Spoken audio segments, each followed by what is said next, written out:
एक ही सवाल था जो हर एक के जहन में जन्म ले रहा था, और वो ये कि आखिर ऐसा कौन सा बेरहम शख्स हो सकता है जिसकी किसी 7 साल बच्चे से भी दुश्मनी हो सकती है। अब कत्ल का मुअम्मा हल हो गया है।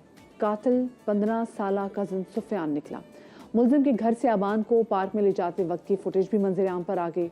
आइए चलकर देखते हैं इस हवाले से एक पैकेज। 14 फरवरी को फेडरल बी एरिया ब्लॉक 16 में नन्हे अबान को कत्ल करने वाला मुलजिम पकड़ा गया। कातिल कोई और नहीं, फुप्पीजाद भाई निकला। कत्ल करने के बाद मुलजिम पुलिस और अहले खाना को गुमराह करता रहा। पुलिस ने इलाके की 40 फुटेजेस हासिल की तो इंकिशाफ हुआ कि अबान को उसका कजन ही हाथ पकड़कर गलियों में घूमता रहा और पार्क में ले जाकर कत्ल किया। मुलजिम सुफियान ने एतराफ जुर्म भी कर लिया और बताया कि अबान मामू को मेरी शिकायतें लगाता था। SSP सेंट्रल दिशान शफीक सिद्दीकी के मुताबिक मुलजिम और उसकी वालदा तलाक के बाद अबान की फैमिली के साथ रहते थे। पुलिस ने आले कत्ल भी बरामद कर लिया है। कैमरामैन मोहम्मद कामरान के साथ शाहनवाज अली कादरी, समा, कराची।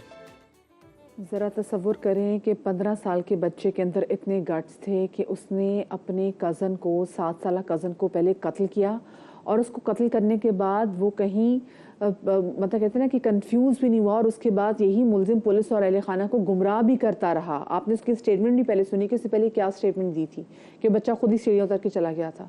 इस तमाम तो सूरत हाल के वाले से हम बात करेंगे। डॉक्टर फवाद हमारे साथ मौजूद हैं। डॉक्टर फवाद सुलेमान जो कि एक माहिर नफ्सियात हैं, उनसे जानेंगे कि आखिर ऐसा क्या सोच आती है, ऐसा क्या होता है इंसान के दिमाग में कि इंसान इतना बड़े से बड़ा घिनौना जुर्म करते हुए भी ज़रा सा भी नहीं घबराता। डॉक्टर साहब बहुत शुक्रिया आपके वक्त का। डॉक्टर साहब ये बताइए कि 7 साल अबान को जिस लड़के ने कत्ल किया वो अपनी उम्र में भी मतलब ज़्यादा नहीं है। ये कैसे हो जाता है कि इतनी छोटी उम्र का कोई भी बच्चा, कोई भी लड़का इतना इंतहाई कदम उठा ले?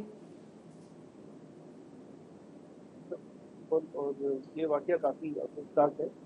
और जिसका अगर देखें मेडिकल साइंस के पर्सपेक्टिव से अगर मैं बात करता हूँ तो कहा जाता है कि जो इम्पल्सिविटी है कि कॉन्सिक्वेंसेस के बारे में नहीं सोचना, वो टीनेजर्स में ज्यादा कॉमन होती है कि नताइज का नहीं सोचते। अगर आप 22 या 22 के स्टेप्स देखें तो आपको ये मिलेगा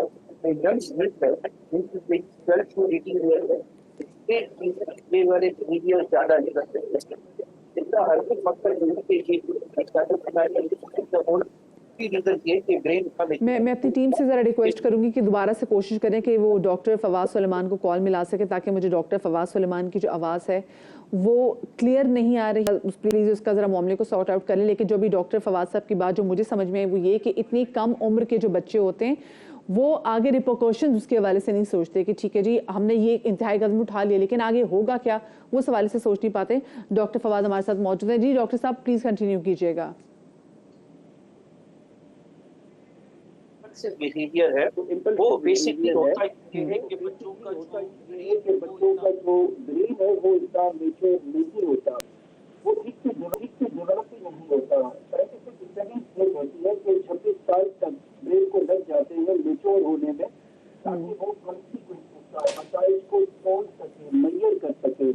तो ये वाली काफी बिहेवियर स्कूलिंग के भी होते रहते हैं, लेकिन ये थोड़ा डिफिकल्ट है। लेकिन ज्यादा अगर आप देखें कोई रिस्की बिहेवियर है, सबसे यूज है, मोटर बाइक है।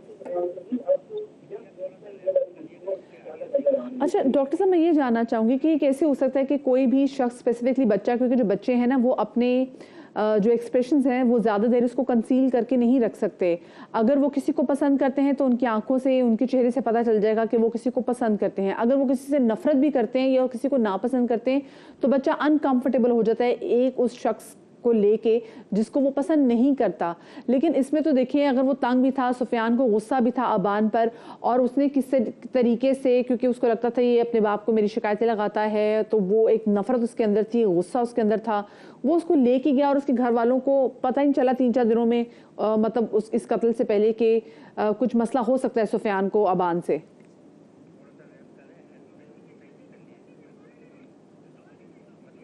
चले मैं कोशिश करती हूँ कि मैं डॉक्टर फवाद से ज़रा दोबारा रब्ता करने की कोशिश करूँ, लेकिन बहुत सारी ऐसी चीज़ें हैं मेरे ख्याल से जो घर वाले खुद भी निगलेक्ट कर देते हैं। ये जो होते हैं ना, ठीक है इनको आगे रिपोर्केशंस का नहीं पता होता, इनका बड़ा इम्पल्स बिहेवियर होता है, लेकिन इनके चेहरे पे बहुत सारी चीज़ें आ जाती हैं।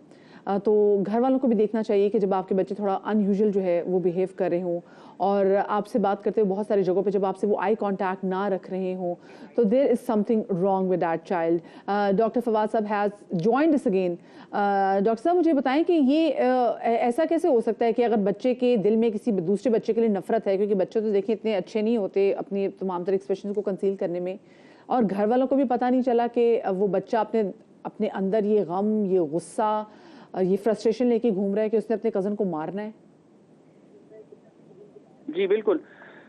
तो देखिए, इसका मैं आंसर ये करना चाहूँगा कि एक तो हम प्रीडिक्ट नहीं कर सकते, ठीक है, कि कोई ऐसा एक्ट हो कि कोई ऐसी वायलेंट एक्टिविटी है कि बच्चा करने जा रहा है। जो बेस्ट प्रीडिक्टर है वो उनके करीब वालिदैन होते हैं। वो नोटिस कर सकते हैं कि उनके बच्चे के बिहेवियर में चेंज आया है, कि वो एक्टिविटी से विड्रॉ कर रहा है, या वो अपसेट नजर आ रहा है, या वो किसी हद में होता है ना कि बच्चों स्कूल में अगर किसी टीचर ने डांट दिया तो बच्चा काफी अपसेट नजर आ रहा होता है। तो इस तरीके से वालिदैन रीड कर सकते हैं कि कुछ देयर इज समथिंग रॉन्ग, तो उस पर पूछा जा सकता है। तो वो वहां से वालिदैन के प्लेटफॉर्म से इनिशिएशन हो सकती है, या जो भी केयर गिवर है वो पूछ सकता है। बाकी जो आप फरमा रही थी कि आई कांटेक्ट ना करे बच्चा, तो जरूरी नहीं होता। बहुत सारे बच्चे हैं उनमें बोल्डनेस का एलिमेंट होता है, तो आई कांटेक्ट पर हम रिलाय नहीं कर सकते। लेकिन जब भी चेंज नजर आए, यूजुअल बिहेवियर से चेंज नजर आए बच्चे के बिहेवियर में, तो आप हमेशा पूछें। जरूरी नहीं है कि वो कोई क्रिमिनल एक्टिविटी करने जा रहा हो, लेकिन आप ये पूछ सकते हैं कि भाई सब चीजें ठीक तो चल रही हैं तुम्हारी जिंदगी में। डॉक्टर साहब, अगर आपके बच्चे में किसी बंदे को लेके गुस्सा चल रहा हो तो वालिदैन को कैसे पता चल सकता है, और अगर इस नौयत का गुस्सा हो तो? सॉरी, आप अपनी क्वेश्चन को जरा रिपीट कीजिएगा। अगर बच्चों में किसी भी शख्स को लेके, किसी शख्सियत को लेके गुस्सा हो तो वालिदैन को कैसे पता चल सकता है, स्पेसिफिकली अगर गुस्सा इस नौयत का हो तो? देखिए, गुस्सा आने के अदर देन फ्रेंडशिप्स और भी बहुत सारी चीजें होती है कि बच्चों को गुस्सा आ रहा होता है। जहां तक पहले आप कह रही थी बच्चों में दोस्तियां जल्दी बन जाती हैं, उनकी दोस्तियां टूट जल्दी जाती हैं। हाँ, ये प्रेडिक्ट करना कि उसको किसी के साथ जो है वो एंगर है, या वो किसी का जो है वो बदला लेना चाह रहा है, तो वो आपको थोड़ा सा बच्चे के बिहेवियर में चीजें नजर आ सकती हैं, ठीक है। अब चूंकि बच्चे प्लान्स जल्दी बना लेते हैं और फौरन से अमल कर लेते हैं, जिस तरह मैंने अपनी पहली बात को फिर से कनेक्ट करना चाहूंगा कि वो इतना ज्यादा नताइज को, कॉन्सिक्वेंसेस को एनालाइज नहीं करते हैं, ठीक है। तो इनके प्लान्स इस तरह नहीं होते जिस तरह एडल्ट्स के प्लान होते हैं कि वो पूरा एक तरीके से मंसूबाबंदी की जाए, कॉन्सिक्वेंसेस का सोचा जाए, पुलिस से बचने के लिए इकदाम उठाए जाए। तो बच्चा इतना मेच्योर नहीं होता। और डॉक्टर साहब, आपको लगता है इसमें एक बड़ा क्योंकि देखिए अब यही अगर सोल्यूशन बच्चों को मिल रहा है कि जी आपको जिससे नफरत है आप उसको मार दें। आप देखिए जो आला कत्ल है वो भी घर की छोटी, जिसने उस बच्चे को जो है वो कत्ल करने की कोशिश की, कत्ल किया, उसने उसको कत्ल कर ही दिया। लेकिन आपको लगता है जो इलेक्ट्रॉनिक गेम्स है, जो बच्चे आजकल जिस तरीके से गेम्स देख रहे हैं, उनका ये एक तरीके से वो इम्पैक्ट ले रहे हैं खुद पे? देखिए, इलेक्ट्रॉनिक गेम्स को मैं 100% एट्रीब्यूट नहीं करूंगा कि 100% इलेक्ट्रॉनिक गेम्स की वजह से बच्चे क्राइम करते हो। हाँ, ये मैं कह सकता हूँ जिस पर स्टडीज हैं कि गेम्स देखने की वजह से, या आजकल हर चीज जो रेडी स्पॉट पर हमें मिल जाती है, उससे बच्चों में इम्पल्सिविटी बढ़ गई है, ठीक है। क्रिमिनल बिहेवियर नहीं, कोई भी कदम लेते हुए वो बल्कि एज ए नेशन हम सबके इम्पल्सिव एटीट्यूड बढ़ा दिए हैं कि हम खातिर में नहीं लाते कॉन्सिक्वेंसेस को और अमल फौरन कर देते हैं। बाकी इसके अलावा क्रिमिनल एक्टिविटीज और भी बहुत सारी हैं, बच्चे टीवी पर देख रहे होते हैं और शोज पर देख रहे होते हैं। तो कहने का मकसद ये है कि मसले को अगर बच्चा हल नहीं कर सकता, ठीक है, वंस अगेन वही के एनालाइज करना, एडल्ट की प्रॉब्लम सॉल्विंग और होती है, बच्चे की और होती है। अगर उसको नहीं समझ आ रहा कि मसले को कैसे हल कर लूं, तो उसके जहन में ओनली सॉल्यूशन, ये मैं अज्यूम कर रहा हूँ, मुझे इस केस की डेप्थ में तफसीलात नहीं पता, लेकिन वो उसने अज्यूम किया होगा, सॉरी आई एम अज्यूमिंग कि मेरे पास ओनली यही रास्ता है कि मैं किसी का मर्डर कर दूं। लेकिन ये जो इंतहाई, वही मैं बात कर रही हूँ कि ये जो इंतहाई कदम किसी के दिमाग में आ रहा है, बच्चों को हमने जैसे पहले भी देखा कि अगर पबजी खेलने से रोका तो उसके में एक बच्चे ने जैसे लाहौर में अपनी नर्स माँ को कत्ल कर दिया था। तो बच्चों के पास अब ये अल्टीमेट सोल्यूशन यही क्यों आ रहा है कि बस ख़त्म कर दो अगले को, हमने आर्ग्यूमेंट तो कोई लेना नहीं, बात भी कोई नहीं करनी, बस ख़त्म कर दो। मैंने कहा कि जिस तरह मैं पहले वाली डिस्कशन से कनेक्ट करना चाहूंगा कि जो इम्पल्सिव बिहेवियर्स हैं वो आज के बच्चों में ज्यादा हम देखते हुए देख रहे हैं, क्योंकि हर चीज की रेडीली अवेलेबिलिटी है। और थोड़ा सा इसके ये मल्टी डायमेंशनल इसका आंसर होगा कि इतना ज्यादा पेरेंट्स के साथ भी कनेक्शन नहीं है जितना टाइम बच्चे स्क्रीन में बिजी रहते हैं, ठीक है। और इतना ज्यादा पेरेंट्स को भी कितना चाहिए मुझे बताएं डॉक्टर साहब कि वो जो माँ बाप की आपस में भी जब लड़ाई होती है और आपस में लड़ाई को भी छोड़ते हैं, अगर बच्चे से भी जब माँ बाप बात करते हैं तो माँ बाप भी बहुत जल्दी गुस्से में आ जाते हैं, वो अपनी एग्रेशन जो है वो बच्चे के अंदर ट्रांसफर कर देते हैं। तो जमाना बहुत मसरूफ है, वर्किंग पेरेंट्स एक और स्ट्रगल है, ठीक है। और फिर उनकी आपस की जितनी कशीदगियां होती हैं तो बच्चों को समझ नहीं आ रहा होता कि किस डायरेक्शन में मूव किया जाए। बहुत दफा आपकी बात बिल्कुल ठीक है, मैं इसको सेकंड करूंगा कि बहुत दफा कॉम्प्लेक्सिटीज की वजह से, पेरेंट्स की आपस की कशीदगी की वजह से बच्चों में एग्रेसिव बिहेवियर नजर आ रहे होते हैं। तो उसको फाइंड आउट करना पड़ता है कि रीजन कहाँ पर है, स्कूल में है, पड़ोस में है, फ्रेंड्स के साथ है, पेरेंट्स के साथ है, प्रॉब्लम क्या है।